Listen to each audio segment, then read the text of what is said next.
Catherine Bernardo update. Yung congrats kay Catherine. And renewal contract niya for TCL. Yung pamatagal talaga yung mga endorsement ni Catherine. Sabi sa post ng TCL, another year, another meaningful milestone. TCL Philippines and Catherine Bernardo seal another year of partnership.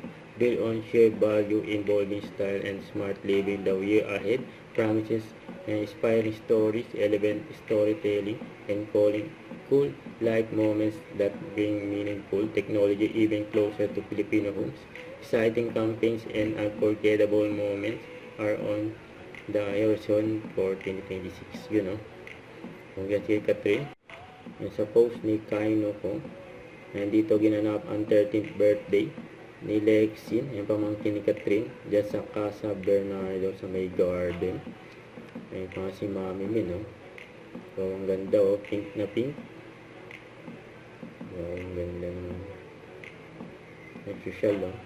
Yung pinagandaan talaga yung birthday ni Lexi, ng family Bernardo. Don't forget to subscribe, click the notification bell for more updates. This is Victor the Action Like. Stay tuned for more videos. See ya!